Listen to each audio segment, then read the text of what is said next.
All rise for the pledge. To the flag of the United States of America. And to the republic for which it stands, one nation, under God, indivisible, with liberty and justice for all.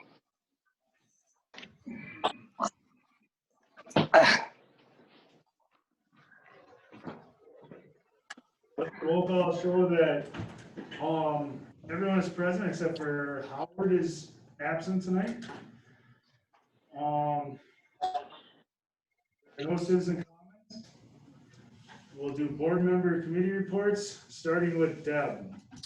I had a finance meeting before this meeting and a couple of phone Zoom type conferences with public health, and I sat in on those with Ben and Eric last week. I just had a finance meeting and a C business partnership meeting last week. All right.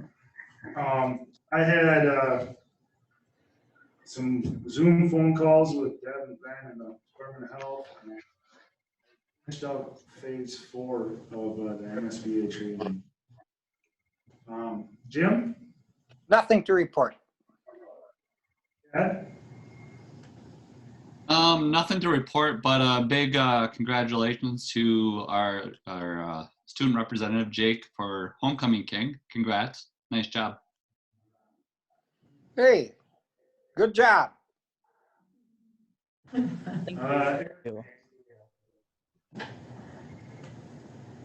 Eric Minks, you're up. Well, I forgot about the finance committee meeting, so I have nothing to report. All right. Student council report, Jacob? So we have moved our all school dress up week for our homecoming events. We have moved that to next week, as this week, Monday and Tuesday, we did not have school. Other than that, we really have just been working on homecoming stuff. So. All right. Thank you. Superintendent report, Ben?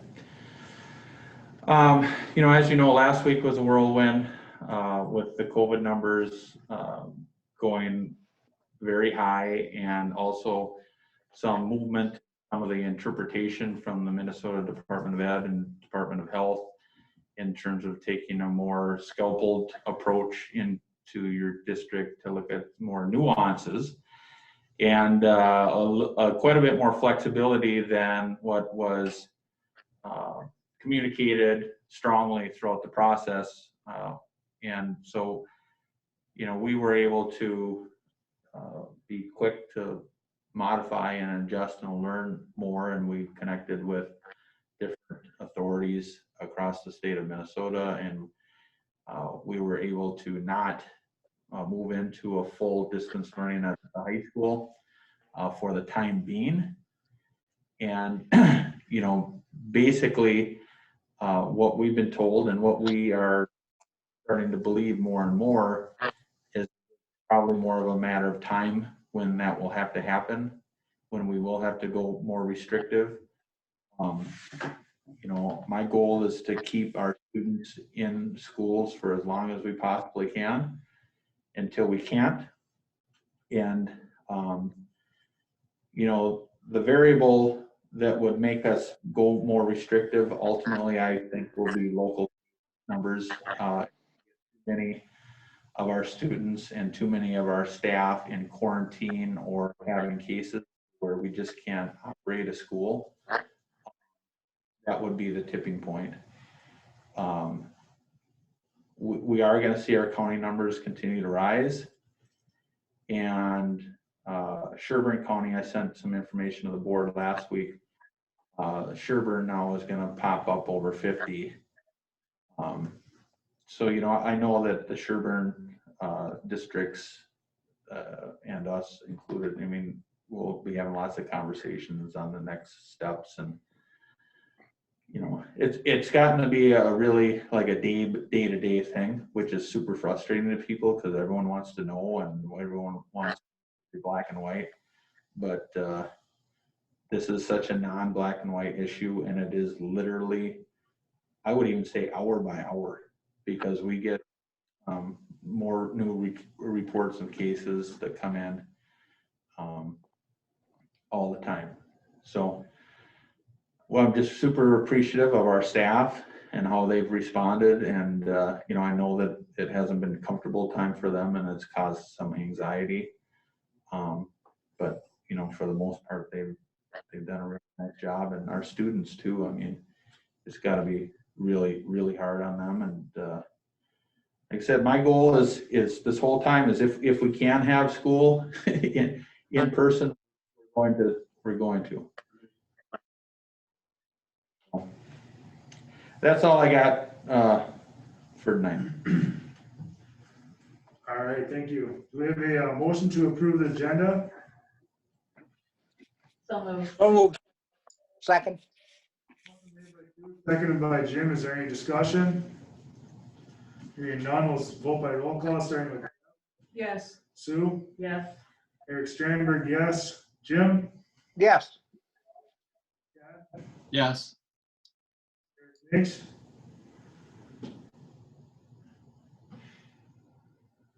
Eric Mix?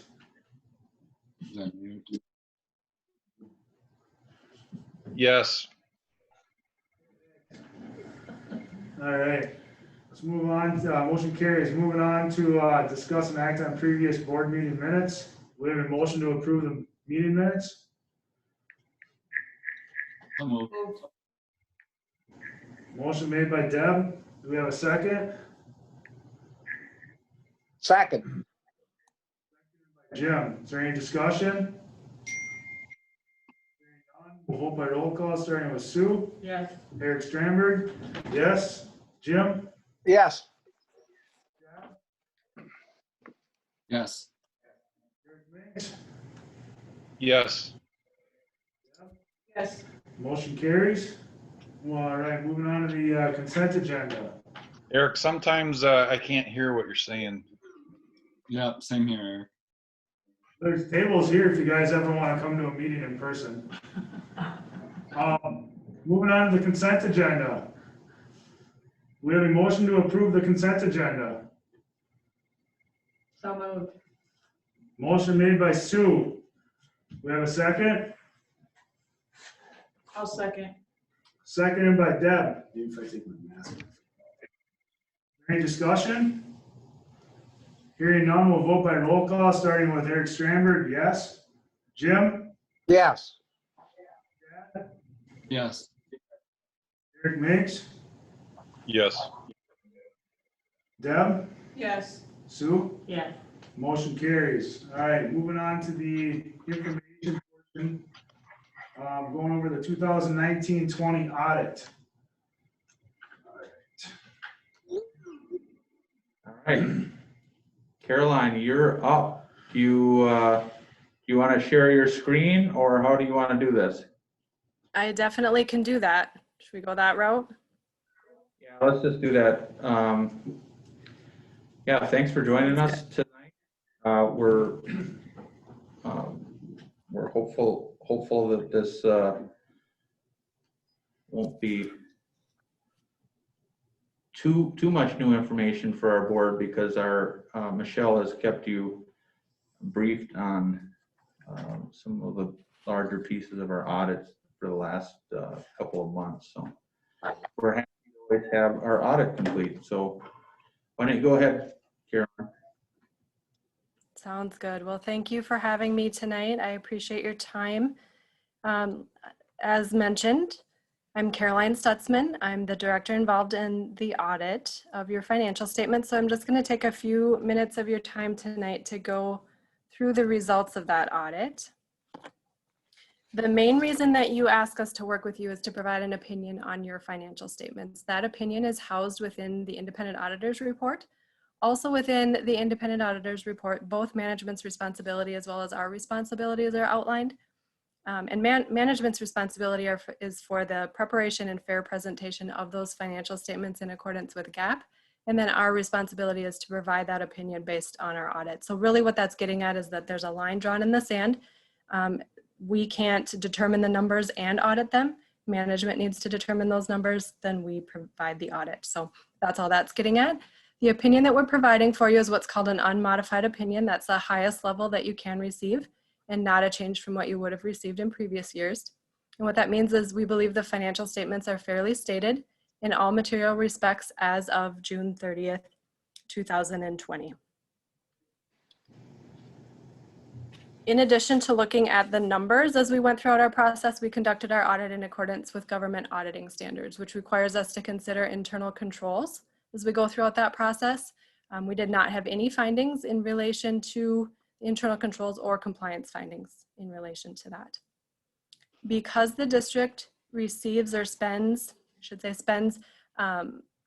above $750,000 of federal expenditures, we were required to conduct what's called a single audit of the federal programs that are run within the district.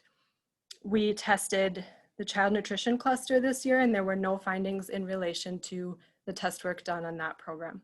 One final component of the audit before we dig into the numbers is in relation to Minnesota legal compliance. The Office of the State Auditor puts together 7 checklists full of state statutes that they ask us to ask some questions about and find some information about.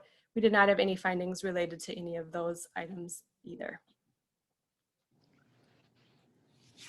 So with that, we'll dig into the number results. And with general education aid being the largest funding source for school districts in the state of Minnesota, we start out with looking at the 2 main components of that calculation. Obviously much more complex than that, but we look at the formula allowance as well as the pupil units, which are the 2 main factors of that general education aid calculation.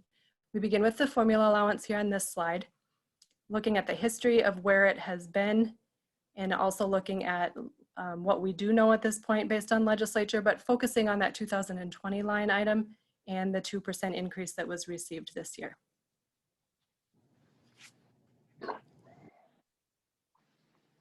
Then we switch to looking at your pupil units, and we begin with your resident ADMs. So these are only the students living within your district.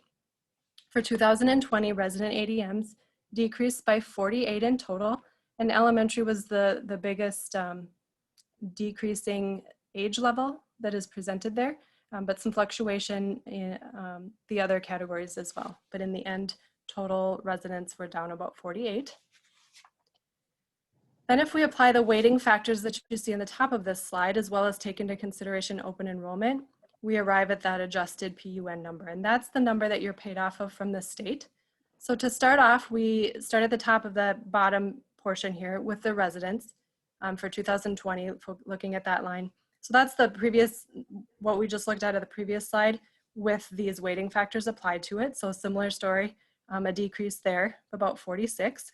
And then the next 2 lines, residents going elsewhere and non-residents coming in, that is the impact of open enrollment. So if you add those 2 items together, for 2020, you arrive at a net loss of 281 compared to a net loss of 253 in 2019. So the impact of all of that activity is that adjusted PUN decreased by 74.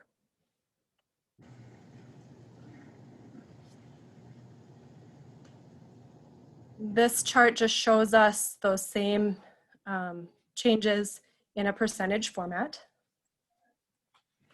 And then we dig into actual numbers starting here. So starting with the general fund sources of revenues, in total general fund revenue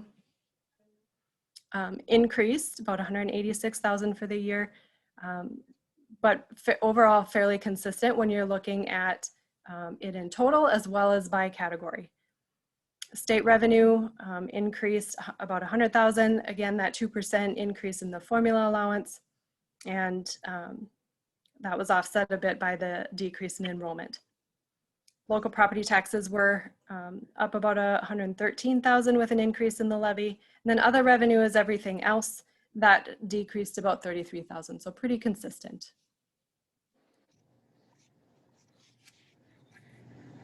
The next couple of slides take a look at both revenues and expenditures from a per ADM served standpoint. So this gives us the ability in years prior to 2020, because the state average information isn't available yet for for the current year, but it gives us the ability for those previous years to do some comparison with state average information.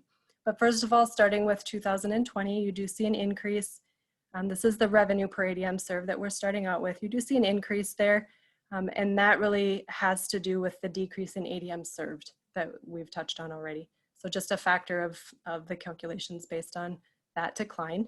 But if we back up a year and look at 2019, this is where we have that ability to look at state average information and compare yourselves with that. So in doing that for 2019, the district is below state average as far as revenue per ADM served, as you see in the previous years presented as well. And we start this analysis with your revenue before we go into the expenditures, for the reason that you're going to typically be spending within your means. So your spending stream is going to follow basically what's happening on the revenue side. And you see a similar story because of that on the expenditure per ADM served on this page as well. Seeing that for 2019, the general fund is under what the state average is. And fairly consistent for 2020 here for expenditures per ADM served. The next couple of slides here, if I shrunk them all in one, it was too little to see, so it's a little bit of toggling back and forth here. But a comparison of your general fund expenditures in a pie chart format. A little bit of fluctuation happening between the percentages that you see here. And what I'd point to mostly there is the instructional support, going from 5.3% in 2019 to 7.1%. There was a decrease. There were lower costs for your substitutes just because of the going into stay-at-home order in March and less of a need for that cost. And then some other slight fluctuations. Special education did increase from about 17 to 19. So a little bit of fluctuation, but overall, outside of those couple of variations, consistent spending by program.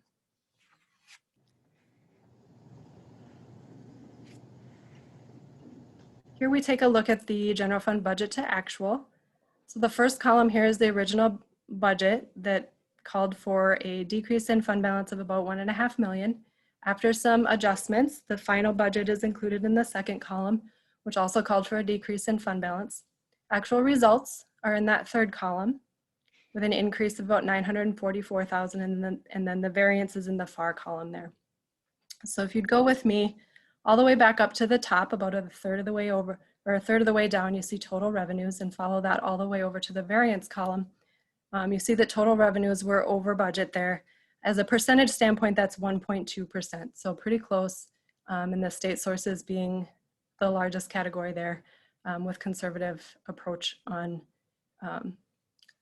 the pupil units and enrollment and things like that. Then we go down the chart just a bit to total expenditures and follow that over to the variance column as well.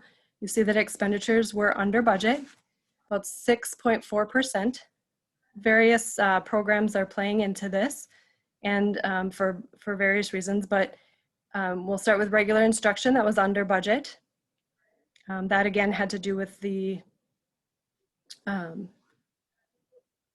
not as much need for those substitutes throughout the year, or throughout that March to the end of the year timeframe.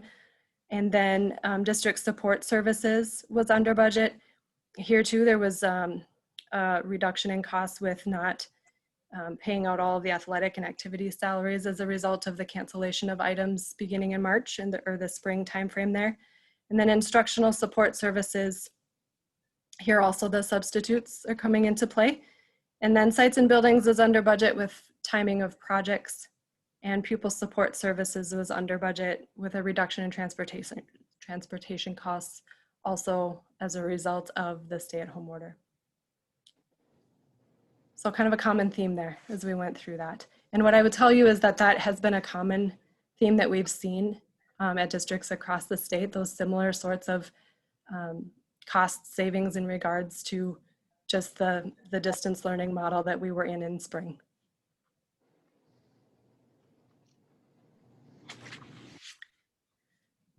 This next slide pulls the general fund together, and then we analyze fund balance on a little bit more of a detailed approach. So we've touched on revenues expenditures and the changes in fund balance already.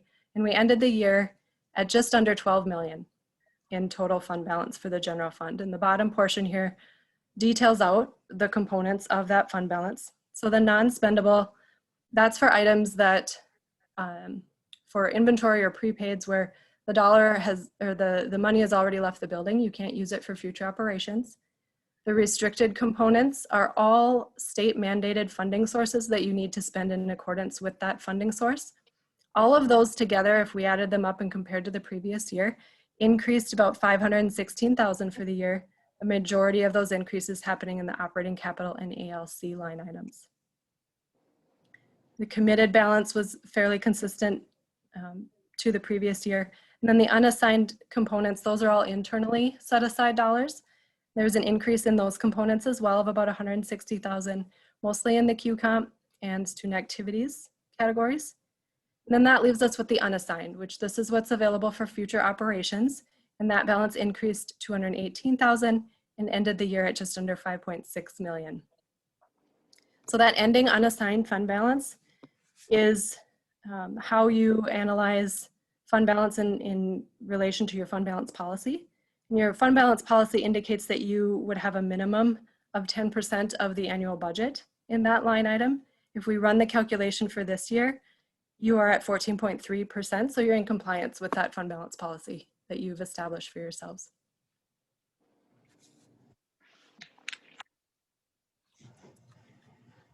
One other way for us to look at fund balance for the general fund is this unrestricted fund balance as a percentage of unrestricted expenditures. This is the SOD calculation. We include it here because this is another way for us to do some state or some comparisons to state average information. So you're in the blue line there, state average is the green.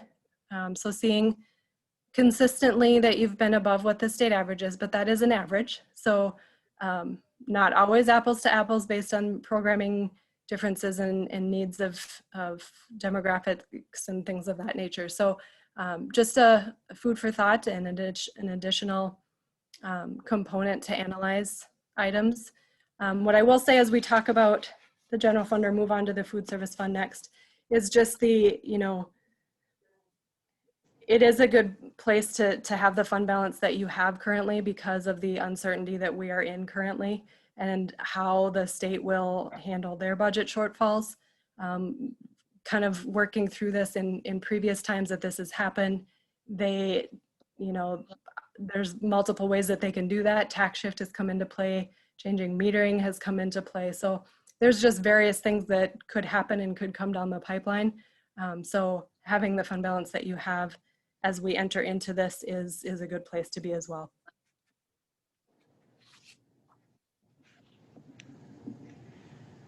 So the last couple of charts that I have look at the food service fund and community service fund. So starting with food service here. Revenues did increase as a result of the federal funding that was received for, COVID-19. And then expenditures increased as well with the additional costs that were related to providing the meals during that stay-at-home order time. And in the end, fund balance did increase for the year and ended at about 934,000. Community service fund is the last fund that we have to talk about. Revenues did decrease here, about 126,000 or 8%. That really had to do with a decrease in programming, again, because of closing things down there in March and not being able to run those programs as originally planned. Expenditures, pretty break even here, increased about 1%. You do see a line item there for other financing sources and uses. That is a transfer in from the general fund to help cover the shortfalls that happened in this fund. That was a state approved transfer for that. So in the end, the fund was fairly break even, did decrease just a bit, but not to the extent that it would have without that transfer. At the bottom, we have all of the components of fund balance listed, and seeing that they are all at a positive position at the end of the year is something good to see. That is not always the case. We do have some that, varying components that you see there struggle to support themselves. And in this case, you are doing that with all of the programs that are presented.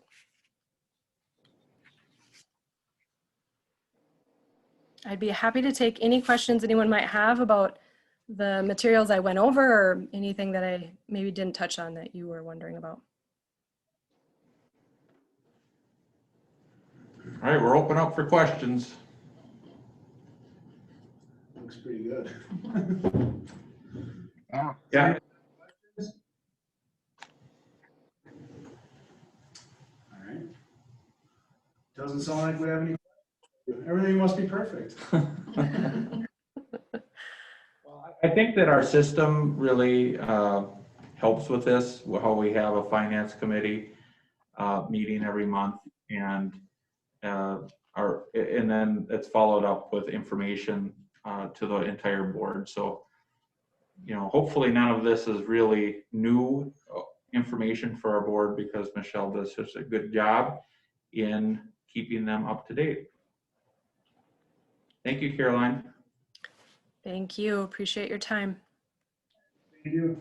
Thank you. Have a great You too. All right. And I will stop sharing here. There's a summary of changes there. Most things were just reviewed or MSBA updates, really nothing major. Does anyone have any questions on that at all? All right, moving on to the action. Do we have a motion to accept the 2019-20 audit as presented? So moved. Motion made by Deb. Do we have a second? I'll Second. Seconded by Sue. Is there any discussion? All right, we'll start, or we'll vote by roll call, starting with Jim. Yes. Chad? Yes. Thanks. Yes. Yes. Sue? Yes. Eric Stramberg? Yes. All right, the motion carries. There's no additions to the agenda. Future meetings are listed below. With motion for adjournment. So moved. Seconded by Jim. Hey, I would just, I know that on the agenda, we always have future meetings. Just want to remind the board that you did have an invite to participate this Friday at 10 a.m. with a Zoom call with Governor Walz and the Commissioner of Health and Commissioner of Education. So if that interests you, find that in your inbox, because you should have gotten an email probably last week about it. Last week. All right, we'll vote for adjournment, starting with Chad. Yes. Yes. Yes. Sue? Yes. Eric Stramberg, yes. Jim? Yes. Good night. Bye, everyone. All right. Thanks, everybody.